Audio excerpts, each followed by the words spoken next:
Start. Para.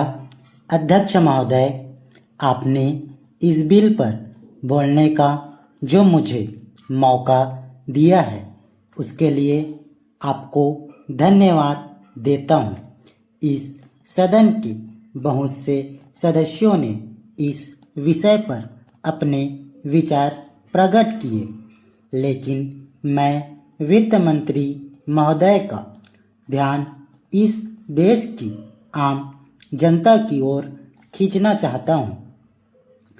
जब यह budget वित्त मंत्री जी के सदन में पेश किया तथा उनकी चर्चा समाचार पत्रों, रेडियो और यहाँ सदन में हुई, तब देश की जनता को इस बजट के विषय में जानकारी मिली।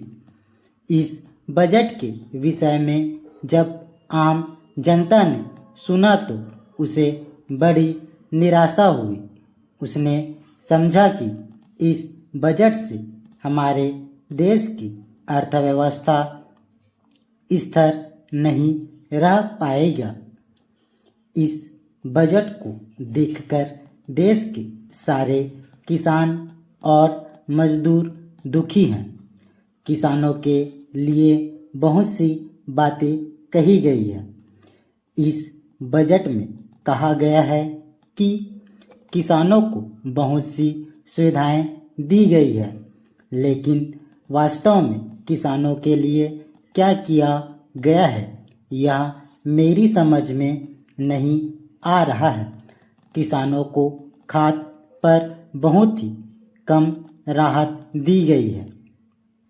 इस राहत को हम बहुत बड़ी सुविधा नहीं कह सकते हैं।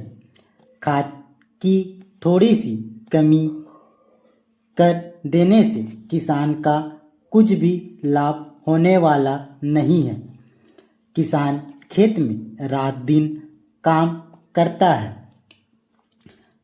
अपना पसीना बहाता है, लेकिन उसके बदले में उसे उतना नहीं मिल पाता है जितना उसे मिलना चाहिए। पैरा। अध्यक्ष महोदय, मैं इस बजट का समर्थन तो नहीं करता, लेकिन यह अवश्य कहना चाहता हूँ कि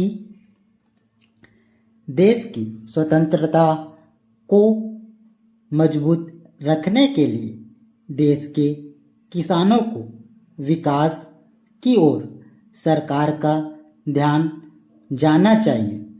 यदि किसान अपने खेत में अनाज पैदा नहीं करेगा तो देश की करोड़ों जनता भूखों मर जाएगी।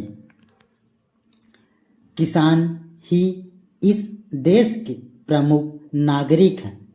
आज कहा जा रहा है कि यह बजट प्रस्तुत किया गया है,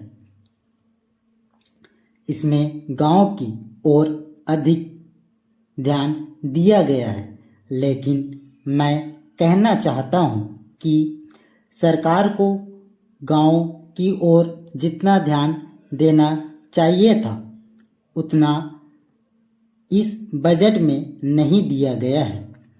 बैंकों से जो ऋण दिया जाता है वह गरीब किसान को कम और उद्योगपतियों को अधिक दिया जाता है। यदि बैंक किसानों को ऋण देते भी हैं तो उस पर बहुत अधिक ब्याज लिया जाता है। मेरा सदन से निवेदन है कि इस विषय पर विस्तारपूर्वक चर्चा की जाए। स्टॉप।